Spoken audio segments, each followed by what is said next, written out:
Commençons par une petite question.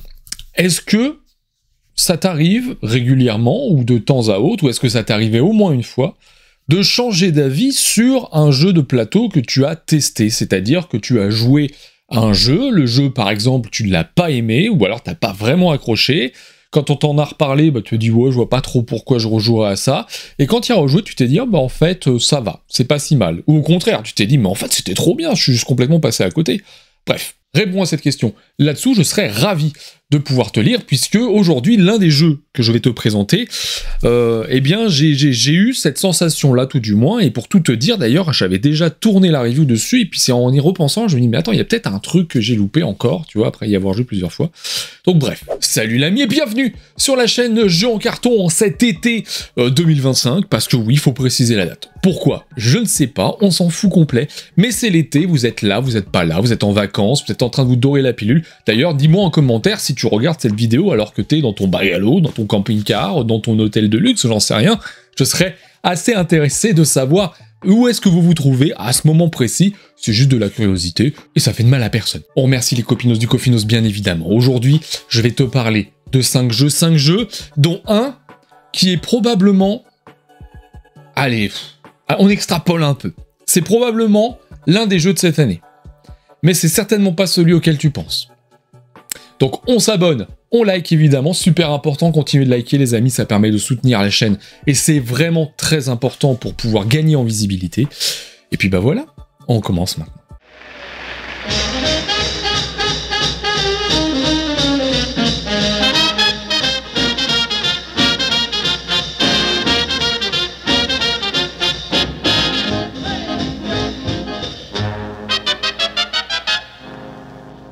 Commençons tout d'abord par une thématique assez particulière. Je vais te parler de la thématique du jardinage. Alors, attention, je te parle pas de la thématique nature que l'on voit partout. La nature où tu vas reconstituer un écosystème, où tu vas créer des hommes mi-ours mi-porc, ou recréer un écosystème, enfin bref. On n'en est pas là. On en est au jardin.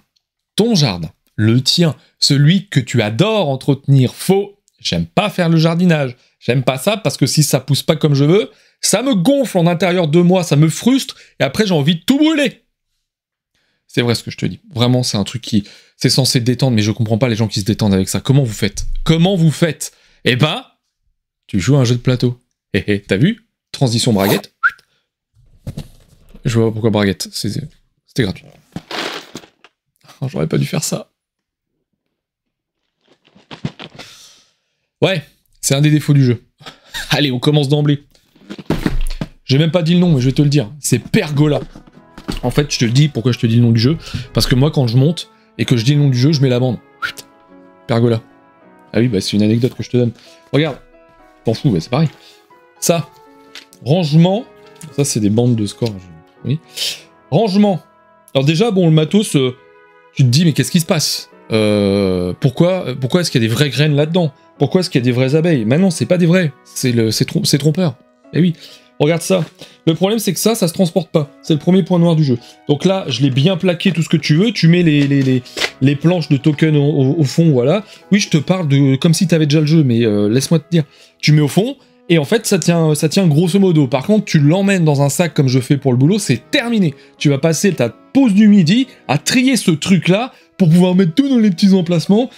Bref. Point trop en fond, mon bon ami, calmons-nous, et on part directement sur casse-toi, la feuille de score, la bordel. Ça. Pergola. Pergola, oui, je dis ce que je veux. Pergola. Donc c'est un jeu dans lequel on va devoir... il n'y a pas qu'une pergola. Mais le nom est sympa. Tu vois, c'est mieux que jardinage. Jardinage, bon... Ça ronronne, tu vois. T'as 80 ans, tu vois, t'es là, lunettes sur le bout du nez. Non, Pergola, jardinage, j'allais dire. Pergola, c'est un jeu dans lequel le but sera de constituer son jardin. On va faire pousser des choses, on va faire pousser des magnolias, on va faire pousser des roses trémières, on va faire pousser des renoncules, et on va faire venir de la lavande aussi, tiens d'ailleurs, et on va faire venir des petits insectes. Voilà, des abeilles, des coccinelles, des papillons. Le reste, non. C'est pas bienvenu chez nous. Les sauterelles en sauterellerie. Donc c'est le but, c'est qu'à chaque tour, on va avoir donc des outils qui vont être placés. Alors c'est assez lunaire, hein, je te dis en termes d'édition, je m'attarde dessus, mais voilà ce que tu as comme outil. Voilà, ça par exemple c'est une pelle. Tu vois la pelle? Voilà. Tu vas avoir ça, je sais plus ce que c'est. Je sais plus comment ça s'appelle. Bref. Et en fait là-dessus, tu as des petits éléments, tu as des choses qui sont dessinées, qui sont des bonus que tu vas récupérer. Ces choses-là, elles vont être en face d'un petit plateau qui est un plateau d'action. Il y a 4 actions que tu vas pouvoir réaliser, enfin 4 actions différentes, tu vas en réaliser une pendant ton tour. Et l'idée, c'est que tu vas prendre l'un de ces outils qui est devant donc un de ces emplacements d'action, récupérer les bonus qui sont imprimés sur l'outil, et ensuite réaliser la fameuse action. Le but, je vais aller très rapide, mais le but, ça va être donc de planter des choses dans son jardin, et tout ça va générer des conditions de scoring différentes en fonction des différents éléments, que ce soit les plantes ou que ce soit les insectes. Parce que oui, par exemple, les magnolias, tu vas les faire pousser en branches, donc ils vont grandir comme ça. Les roses, n'importe quoi. Les fleurs les plus hautes, les magnolias les plus hauts, en termes d'étage, rapporteront plus de points de victoire par unité que ceux qui se trouvent en bas. Par exemple, les roses trémières, ça dépendra de l'étage, donc ça grimpe les roses trémières. Plus ils vont haut, plus tu gagnes des points. Les renoncules, tu vas gagner des points par paire de renoncules, donc il y a des bleus, il y a des roses. Voilà, si tu fais des paires de bleu-rose, bah, tu gagnes des points. Mais à ça vont s'ajouter donc les petits animaux, les petits insectes que tu vas placer dessus. Les abeilles vont aller sur les roses, sur les renoncules par exemple, ça permet de scorer dessus, mais aussi ça permet au bout d'un moment de récupérer des pots de miel. On va faire du miel, bah oui, on va faire du miel. Et les pots de miel permettent de scorer un petit peu plus sur divers éléments. Je rentre pas dans le détail parce que ça suffit bien comme ça. On va aussi avoir des coccinelles qui vont aller sur les magnolias pour scorer en fonction du nombre de coccinelles qu'on a sur un même étage. Bref, t'as compris l'idée, il y a plusieurs éléments sur lesquels tu vas pouvoir scorer. Autour de ça, t'as une cascade autour de ton plateau, une cascade, donc avec 2 gouttes d'eau qui coulent, il n'y en a que 2, il n'y en a pas 3. Il y en a 2 qui coulent, c'est une des actions du jeu que tu vas pouvoir faire, descendre ta goutte d'eau pour obtenir de nouveaux insectes. Tu vas avoir, donc à gauche ta pergola, et donc parmi les actions, les fameuses 4 actions que tu vas pouvoir déclencher, tu vas pouvoir déplacer des insectes pour les mettre dans les endroits qui te sied bien pour scorer le mieux, parce que des fois tu auras des insectes qui n'auront pas de place où se placer, donc ils voleront dans ton jardin, tu pourras les placer. Les fameuses gouttes d'eau à faire circuler sur la cascade. On va avoir une petite grenouille qui va se déplacer sur une mare, voilà, de nénuphar en nénuphar, qui permettront de récupérer des insectes, mais aussi des libellules. Les libellules permettent de scorer suivant, voilà. Je rentre pas dans le détail, je suis déjà trop dans le détail. Et aussi on va récupérer des feuilles qui sont des choses qui tombent des oiseaux grosso modo, et sur ces feuilles c'est pareil, il y a des bonus qu'on va récupérer, etc. On continue comme ça, et à la fin, jusqu'à qu'il n'y ait plus d'outils, on obtient des points, en veux-tu en voilà, celui qui en a le plus emporte. Voilà grosso modo. Alors forcément, la chose qui frappe le plus dans Pergola, c'est très clairement son matériel, et ce sera le twist coquinou de ce jeu. Oui, je le force un peu le twist coquinou, mais là clairement je t'explique pourquoi. Parce que je t'ai montré ça. Donc c'est des véritables Game 13. Donc vous savez, ça coûte assez cher généralement. Donc Game 13, on a un peu de tout, on a tout étrié, et tu vois, il y a plusieurs itérations enfin, c'est de la folie. Tu as des beaux plateaux, voilà, ça ce sont les plateaux jardin, donc il n'y a rien dessus, mais en gros, grosso modo, tu vas poser tes plantes ici, donc ça va donner, finalement, ça fait une sorte de diorama, quoi. Mais regarde ça. Ici, tu as des pots de fleurs, en 3D, avec des fentes à l'intérieur. Dedans, tu mets tous les petits éléments disponibles pour chaque joueur, et en fait, ça sert à quoi? Une fois que tu as sélectionné un outil, tu le mets dedans. C'est bon, t'as joué. Et quand il n'y a plus de place, eh ben, c'est fini, la partie est finie. Ce pot de fleurs, gros comme il est, c'est un contour. Mais vous êtes des maboules, chez Rebelle. Ça, c'est un contour. Alors ça tient quelques éléments, mais est-ce que c'est nécessaire? Alors attention, j'aime bien les belles éditions. Voilà, je vais pas aller cracher dessus. Mais ça me paraît fou, ça me paraît complètement fou.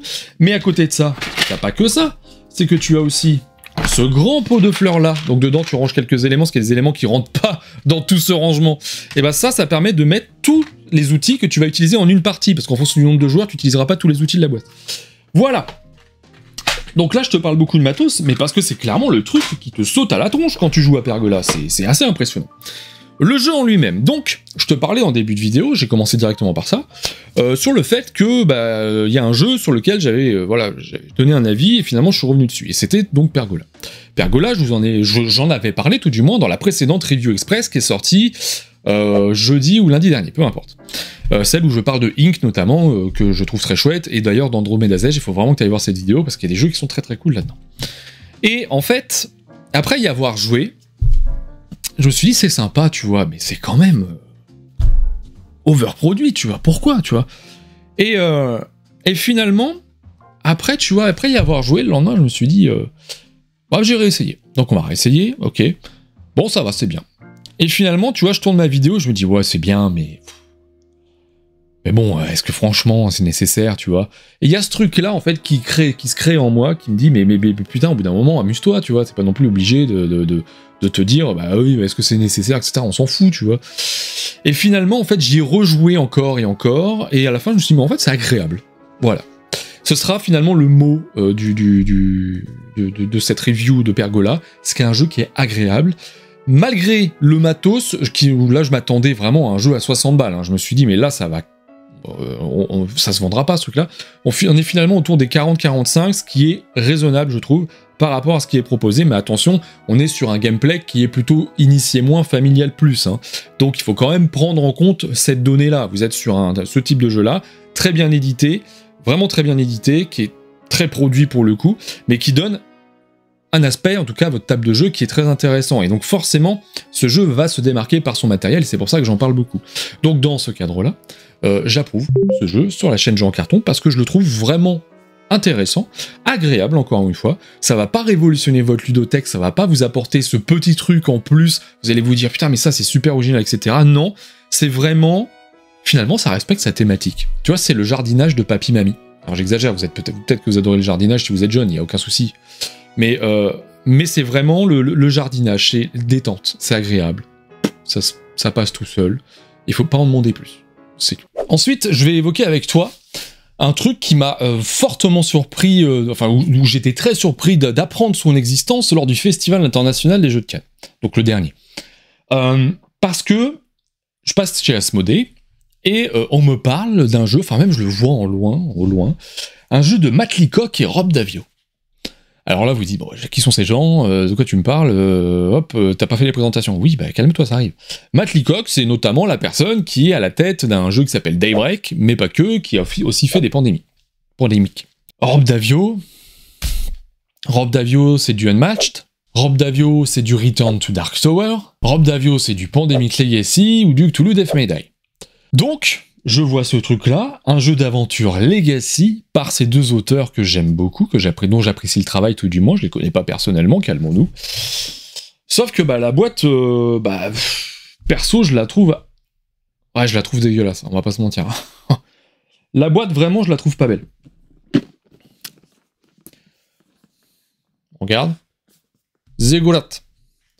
Et non pas Zigounette. Ça n'a rien à voir. Ouais, non, mais j'ai pas... Tu peux dire ce que tu veux, mais...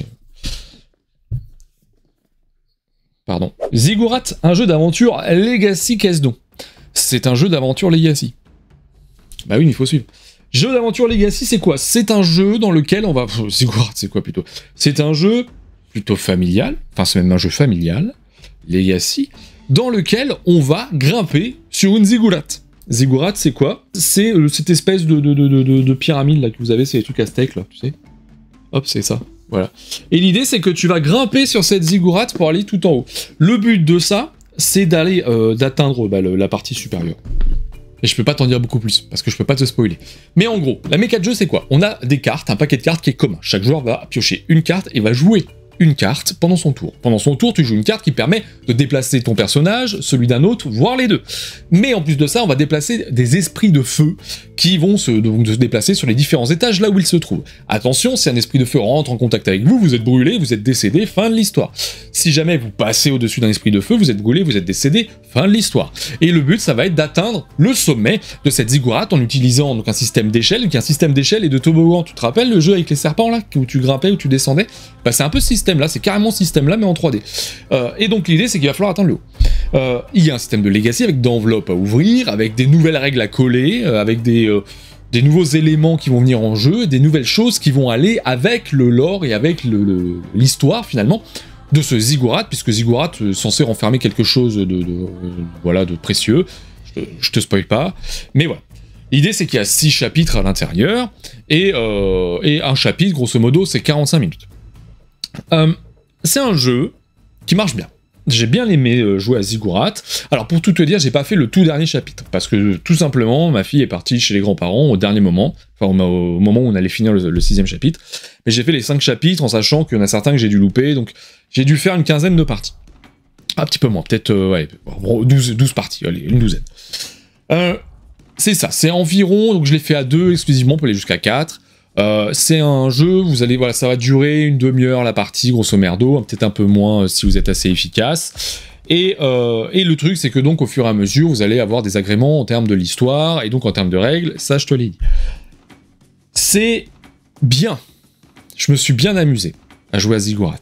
Maintenant, c'est quand même un jeu qui vaut presque 40 balles, pour finalement avoir une durée de vie qui est allez, proche de peut-être 5 heures, peut-être 4 heures, allez 4 heures, 4 heures plutôt.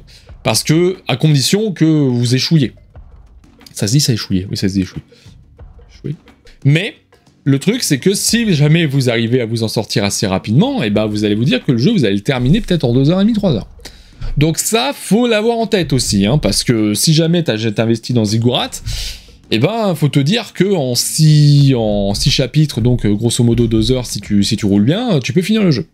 Après, alors j'ai pas fait le 6ème chapitre, mais je suis convaincu qu'à la fin, on va te dire, maintenant, c'est bon, t'as fait tout le jeu, tu peux continuer d'y jouer en jeu de plateau classique. Donc dans ce cas-là, ça marchera, je vois pas en tout cas ce qui l'empêcherait. Mais voilà, concernant Ziggurat, c'est un jeu qui est approuvé sur la chaîne Jeux en carton. Alors j'ai pas pu t'en dire énormément, parce qu'encore une fois, no spoil évidemment. Mais c'est un jeu d'aventure donc familial qui est facile d'accès, qui claque un peu par son matos en 3D, voilà, c'est pas non plus révolutionnaire, mais ça donne cet effet très intéressant avec les enfants qui aiment bien se projeter, voilà, en 3D. L'histoire est très sympathique, voilà, pour jouer avec des enfants c'est nickel, il y a des petits twists qui sont très intéressants, et voilà, après attention, hein, c'est une durée de vie qui est limitée si vous jouez, parce qu'on sait que dans les jeux Legacy, on aime jouer en Legacy, mais il y a un moment où, quand on n'a plus rien à découvrir, on se lasse un petit peu, donc il faut quand même avoir ça en tête. Voilà concernant ce Ziggurat. Jetons un petit coup de froid. Des fois, j'essaie de faire des transitions. Et c'est ringard. Ouh là là là là. On va faire un jeu en précommande. C'est un jeu qui est actuellement en précommande. Cet été, ça a été annoncé, je crois, au mois de juin. Et actuellement, c'est en précommande en version Deluxe, sur le site de Lucky Duck.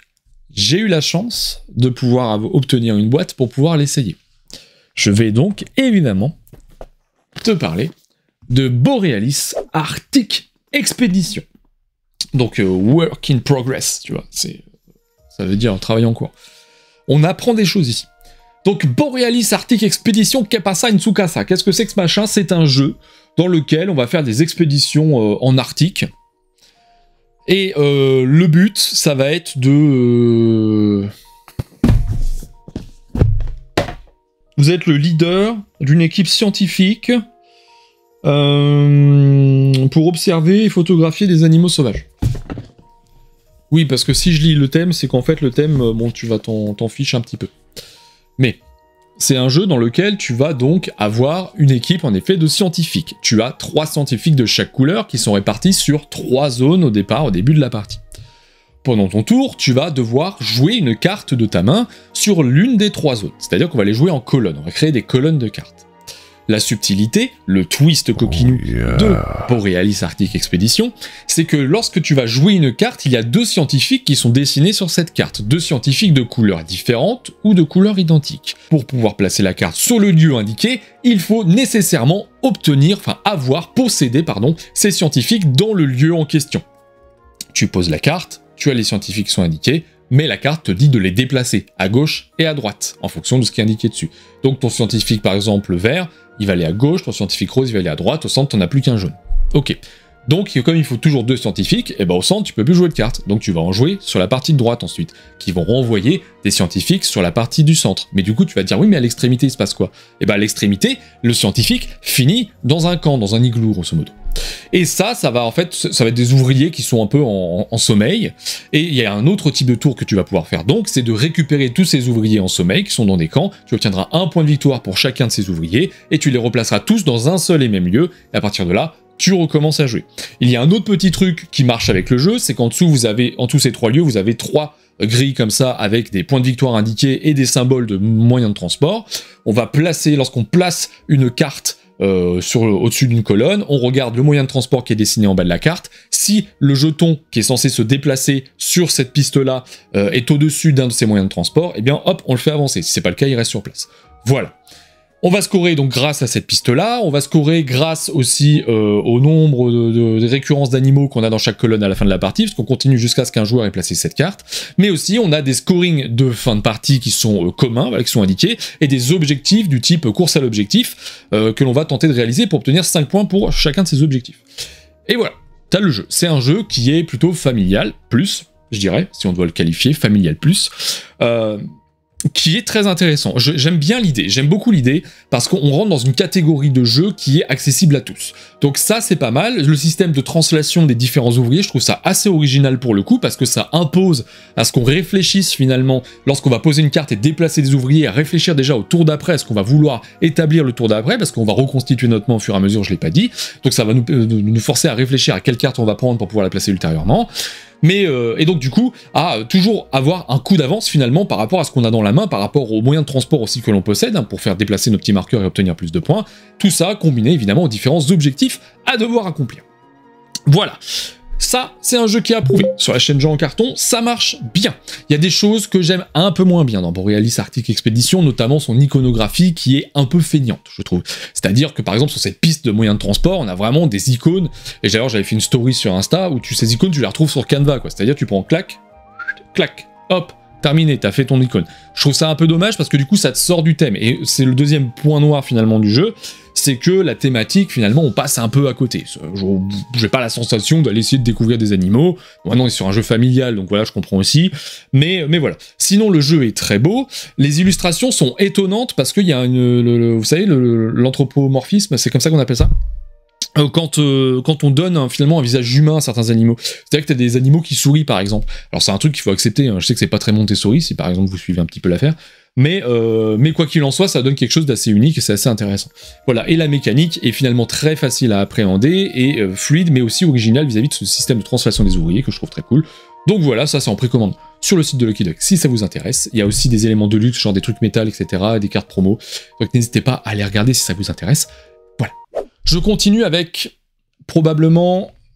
Allez, la semaine dernière, je t'avais parlé d'Andromeda's Edge et je t'avais dit que c'était l'une de mes plus grosses attentes de cette année. Faudrait que je fasse un recensement, mais parmi ces grosses attentes, il y en a une autre qui est évidemment le nouveau jeu de Call World, qui a fait l'un de mes jeux favoris, c'était mon jeu favori qui est Pax Pamir et Root, qui sont Pax Pamir et Root.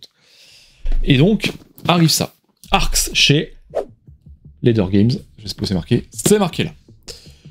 Donc ça, on en a beaucoup entendu parler. J'ai lu des choses, des avis dithyrambiques sur le jeu. Vraiment, les avis sont unanimes sur le jeu. C'est que c'est absolument génial. Qu'est-ce que c'est que ça? Arx, c'est un jeu dans lequel on va diriger voilà, une espèce de compagnie spatiale, alors je sais pas exactement, donc c'est un système spatial avec un mélange de jeu de pli et de conquête spatiale.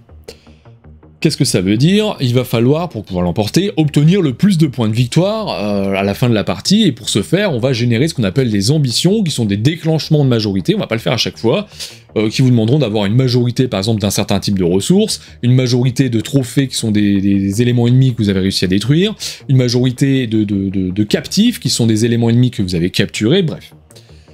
Comment est-ce que ça se passe? Eh bien, au début de votre tour, enfin, vous allez distribuer des cartes à chaque joueur, façon jeu de cartes tout à fait classique, donc on a des cartes qui vont de 1 à 7 ou de 2 à 6 si vous jouez à moins de 4 joueurs, et en fait, quand vous êtes leader, vous allez devoir jouer une carte de meneur, vous êtes meneur, voilà, ça, vous allez jouer une carte de meneur. L'idée, c'est que ces cartes, donc il y a 4 couleurs différentes, avec des actions différentes, c'est-à-dire c'est un set d'actions. Le meneur va poser une carte et va pouvoir réaliser autant d'actions que le nombre de petits losanges qui se trouvent sur sa carte. Donc plus la carte est faible, plus il y a d'actions. Une carte 2, par exemple, permettra de générer 3 ou 4 actions. On fait les actions, donc il y a des déplacements, il y a de la construction, il y a de la collecte de ressources, il y a de l'attaque, etc. Et ensuite, le twist coquinou du jeu, c'est vraiment cette utilisation des cartes, c'est que les joueurs suivants vont devoir suivre à la couleur, grosso merdo. C'est-à-dire qu'il y a 2 manières finalement, ou peut-être même 3 manières, dans 2 manières de jouer des cartes. Soit on suit la couleur et on va au-dessus. Dans ce cas-là, on va dépasser finalement notre adversaire. Alors c'est un terme, j'ai surpassé, je crois que c'est ça, c'est surpassé. Dans ce cas-là, on fait autant d'actions qu'indiqué sur notre carte, tout va bien, et on récupère le jeton du meneur, on deviendra meneur pour le prochain tour. Ou alors, on peut pas. Et dans ce cas-là, on joue une carte soit face visible et on réalise une seule action de notre carte, soit face cachée, on réalise une seule action de la carte du meneur. Donc ça, c'est une vraie lutte qui est intéressante dans Ark, c'est qu'il y a vraiment cet effet de va falloir optimiser chacun de nos tours en subissant finalement ce que le meneur va nous imposer. Autour de ça, donc on a différentes actions qui vont nous permettre, encore une fois, de construire. On a des bâtiments qu'on va construire, des cités. Ces cités permettent d'augmenter notre inventaire. On va avoir des spatioports qui vont permettre de propulser nos vaisseaux ou d'en construire de nouveaux, bref. L'autre twist qui est très intéressant, c'est que lorsque le meneur va jouer l'une de ces cartes, il va pouvoir déclarer une ambition. Qu'est-ce que ça veut dire? Ça veut dire qu'en bas de cette carte, il y a des icônes, et ces icônes représentent l'ambition qui peut être déclarée grâce à cette carte. C'est-à-dire que s'il déclare une ambition, il pose un jeton, donc la carte vaut 0, du coup elle est facilement surpassable, mais il va placer un jeton, le jeton de scoring le plus fort disponible, sur la case ambition correspondante. Par exemple, si c'est la première ambition, j'ai perdu son nom, c'est une ambition qui vous demandera d'avoir en majorité de l'huile et une autre source du minerai, je crois. Et donc à partir de là, on sait que pour cette manche-là, celui qui a la majorité de cet élément-là va obtenir le plus de points. Le deuxième obtiendra un petit peu moins de points. Et ça, on va pouvoir le faire avec 3 jetons, donc on va pouvoir faire 3 fois pendant une manche. Donc dès qu'on va déclarer une ambition, on replace un truc. Et c'est là-dessus qu'on va scorer, parce qu'à la fin d'une manche, donc du coup, on va vérifier qui est positionné comment dans chaque majorité, et on obtient des points. Le truc, là-dedans, c'est que déjà, premièrement, le jeu, il est pas complet. Alors, attention, tu achètes ça, tu peux jouer à ça. Il n'y a aucun doute là-dessus. Tu peux jouer à la version de Arx. Beaucoup te diront que c'est la version d'intro, finalement, de Arx, et que c'est dans l'extension qui va arriver au mois de septembre-octobre que réside le jeu complet. Ça, c'est quelque chose qui me dérange. Et c'est quelque chose qui me dérange. Voilà, je le redis, c'est quelque chose qui me dérange parce que j'ai toujours un peu de mal avec, je l'ai déjà dit plusieurs fois, avec ce système d'extension obligatoire. Mais qu'est-ce que j'ai pensé du jeu? Eh bien, dans cette version-là, parce que du coup, j'ai pas l'extension, je dois avouer que je suis un peu déçu. Parce que j'en attends énormément de Cold War. J'attends énormément des jeux de Cold War. J'ai trouvé tellement génial Pax Pamir avec son système de cours et d'économie fermée, je trouve tellement génial Route pour l'intégralité de son existence, que ici je m'attendais à quelque chose de fou. Le système de cartes de pli est très intéressant, mais il est quand même très souvent aléatoire. C'est-à-dire que vous allez dépendre totalement de ce qu'on va vous distribuer au début de la manche. C'est-à-dire qu'en fonction de ce qu'on va vous distribuer, vous allez obtenir des cartes avec certaines actions, et peut-être des cartes qui n'ont pas l'action que vous souhaitez. Si par exemple vous avez décidé de faire la guerre et que vous n'avez pas les actions pour faire la guerre, là ça va être compliqué. Vous allez devoir attendre toute la manche, ou alors jouer une seule action si jamais l'un des meneurs le fait. Mais aussi pour ce qui est des ambitions. En bas, vous avez les icônes des ambitions, si vous avez par exemple un max de trophées, parce que pour une raison X ou Y, vous avez réussi à faire la guerre pas mal de fois et vous l'avez pas mal emporté, si vous n'avez pas le symbole des trophées dans les ambitions de vos cartes, vous allez attendre. Vous attendre la prochaine manche. Et ça, c'est quelque chose qui peut être pénible. Pire encore si vous jouez à 2 joueurs. Si vous jouez à 2 joueurs, reprendre le meneur, ça devient un truc assez infâme. C'est super difficile et vous subissez la partie parce que le meneur fait toutes les actions pendant que vous en faites qu'une seule. Et donc pour le coup, ça devient très pénible. Le système de combat. Ça, c'est un truc qui, pour le coup, m'a pas mal frustré. Pourquoi? Parce que ce sont des lancers de dés. Alors c'est pas de banal lancers de dés, vous allez prendre les D6 et les balancer, c'est pas ça. Ce sont des dés, vous avez 3 types de dés, des dés oranges, des dés bleus et des dés rouges. Les dés rouges sont les dés risqués, ceux qui permettent de faire plus de dégâts mais qui potentiellement peut vous en infliger beaucoup à vous aussi. Les dés bleus, ce sont les dés les moins risqués, c'est soit vous faites un dégât à l'adversaire, soit vous en subissez pas, soit vous ne faites rien mais vous subissez jamais rien. Et vous avez les dés oranges permettent de piller, mais attention, vous pouvez aussi subir des dégâts. Et finalement, ce système de dés, je me suis retrouvé pendant la partie, on s'est retrouvé pendant la partie autour de la table à lancer les dés et à pas réussir à faire ce qu'on veut, c'est pas grave, hein, ce sont des dés, on sait ce que c'est, et à chercher bêtement dans notre jeu, sur notre plateau, dans nos cartes, rien. C'est-à-dire qu'on cherchait quelque chose pour améliorer ça, pour obtenir, j'en sais rien, une relance, pour pouvoir avoir quelque chose qui permette d'annuler, d'augmenter, je sais pas, mais non, c'est... tu vois, c'est sec, c'est-à-dire t'as raté, t'as raté. Voilà. Et ça, j'avoue que je suis pas fan. Voilà, j'avoue que je suis pas fan. Mais, je te donne forcément, je m'attarde sur les points négatifs. Parce que mine de rien, le jeu, il marche quand même bien, mis à part ça. Si on met de côté, si vous n'êtes pas, comment dire, trop impacté par l'aléatoire qu'il peut y avoir dans certains jeux, vous allez prendre du plaisir à jouer à Arx. Parce que le système de jeu de cartes de pli est très intéressant et très original, il est vraiment bien pensé, notamment avec son système de meneur, où on va vraiment essayer de le suivre, le surpasser, mais parfois on va être un peu frustré par l'idée de pas réussir. Le système de combat, on peut tout de même le moduler en fonction des dés, c'est vous qui choisissez les dés en fonction du nombre de vaisseaux que vous avez, donc vous pouvez tout à fait la jouer complètement sécure, et on n'est pas obligé de combattre pour pouvoir gagner. Ça va arriver, bien évidemment, mais ce n'est pas un jeu de conquête, ce n'est pas qu'un jeu de conquête. C'est conquérir, c'est bien, mais il y a d'autres choses, notamment vous avez des cartes à côté qui sont des cartes de, j'allais dire de cours, mais ça c'est Pax Pamir, j'ai perdu le nom. Enfin bref, ce sont les cartes avec des personnages que vous allez pouvoir récupérer qui permettront d'obtenir des effets immédiats ou des effets sur le long terme qui peuvent être très intéressants et vous permettre d'affiner votre stratégie. Et vous avez tout un tas, notamment avec les ambitions, tout un tas de manières finalement de se couvrir autres que d'aller chercher le combat. Donc ça, mine de rien, c'est intéressant, ça fera que le jeu est approuvé sur la chaîne Jeux en carton, mais voilà, faut quand même savoir qu'il y a ces données-là qui peuvent être frustrantes sur Arx. Pour le coup, j'en attendais plus, voilà, je te le dis clairement, j'en attendais plus. Maintenant, demain, tu me le proposes, j'y joue, il n'y a aucun souci, mais j'en attendais plus, tant Call World est probablement, enfin, c'est l'un de mes auteurs préférés, peut-être mon auteur préféré, donc voilà. Tu vas peut-être pas me croire, mais je vais te le dire quand même, je tiens là, l'un des jeux qui sera certainement l'un des jeux de l'année, pour moi. Alors, ça veut pas dire qu'il sera dans mon top ever, parce que ce que j'aime, c'est pas cette cam-là. C'est un peu ambigu ce que je te dis, hein, on est d'accord. Mais ce que je veux te dire, c'est que là, on a un jeu qui est une nouvelle approche, finalement, d'un jeu qui existait déjà, qui était absolument génial. Je pensais pas que c'était améliorable, mais finalement, ils ont réussi à faire un truc qui le rend encore mieux. Et c'est ça. Top 10 Aventure. Alors, si tu ne connais pas Top 10, tu vas dire, mais qu'est-ce qu'il me raconte celui-là? C'est un jeu d'ambiance, comment ça, Top 10 et pas Arx? Laisse-moi t'expliquer. Top 10, la mécanique, si tu connais pas de Top 10 de base, c'est tout bête, c'est vraiment un jeu d'ambiance. Attention, hein, c'est un jeu d'ambiance, dans lequel tu vas distribuer des cartes qui vont de 1 à 10 à chaque joueur, c'est de 4 à 9 joueurs. À chaque joueur, voilà, tu distribues des cartes, chaque joueur a un chiffre devant lui, ok, super. Et il y a une situation sur une carte, il y a deux situations sur les cartes, on choisit une, et tu la lis. Du genre, par exemple, dans celui-ci, on te dit, tu fabriques un gâteau, il est vraiment super bon, et tu as un ingrédient à rajouter, de 1 à 10, du pire au meilleur, décris ton ingrédient. Donc si tu as un 10, tu vas donner un truc absolument dingue, si tu as un 1, tu vas donner un truc absolument répugnant, qui est vraiment une mauvaise idée. Et c'est vraiment ça le jeu. L'idée, c'est que le joueur qui mène, celui qui donc a distribué les cartes, va devoir déterminer, en fonction des réponses de chaque joueur, dans quel ordre du plus faible au plus fort, il pense en tout cas que les joueurs possèdent les cartes.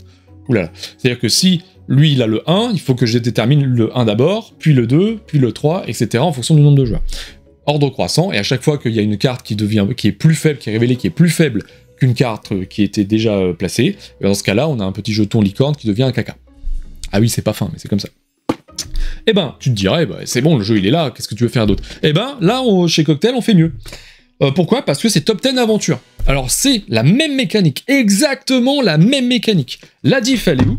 La diff, elle est dans les cartes Aventure. Parce que oui, maintenant, vous avez toujours le même principe avec le tapis, les jetons de poker, etc. Mais maintenant, vous avez des cartes avec toutes les situations qui se trouvent dessus. Qu'est-ce que ça change, vas-tu me dire? Ben, je vais te le dire. C'est que c'est un arc finalement narratif. C'est-à-dire que ça va commencer par une histoire, par une situation, chaque joueur va répondre, et on va continuer comme ça. Et souvent, le jeu va te demander de te rebaser sur une réponse que tu as donnée précédemment, ce qui donne des situations assez loufoques. Par exemple, il y a une carte, alors pour vraiment raccourcir, il y a une carte dans laquelle vous êtes en train de jouer au PMU voilà, pour pouvoir tenter de gagner.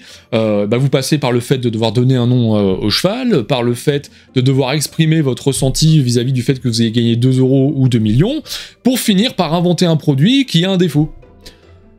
Et tout ça basé sur une même carte. Donc il se passe quelque chose finalement dans le jeu, il y a une trame narrative qui est très intéressante, c'est très très drôle de voir que quand on tombe sur des cartes qui sont extrêmes, de voir que finalement on est obligé de se raccrocher aux conneries qu'on a racontées, et ça marche vraiment trop bien. C'est des fous rires à balles sur ce Top 10 Aventure, vraiment, si vous cherchez un truc qui est drôle, qui est facile à sortir, qui les règles elles sont supra simples, mais c'est diablement efficace, c'est du génie absolu ce truc-là. Et ben, il y a Top 10 Aventure, et ça c'est évidemment adoré avec giga coup de cœur pour ce Top 10 Aventure qui marche vraiment, vraiment, vraiment trop bien.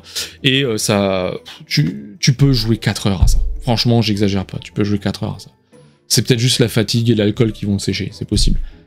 Et voilà les amis, ça sera tout concernant cette vidéo. Concernant ces 5 jeux, n'hésite pas à me glisser là-dessous ce que tu as pensé, notamment si tu as un ressenti sur Arx, très curieux, parce qu'on sait qu'il y a beaucoup de monde qui dit beaucoup de bien, mais il y en a certains qui sont déçus, qui n'en parlent pas.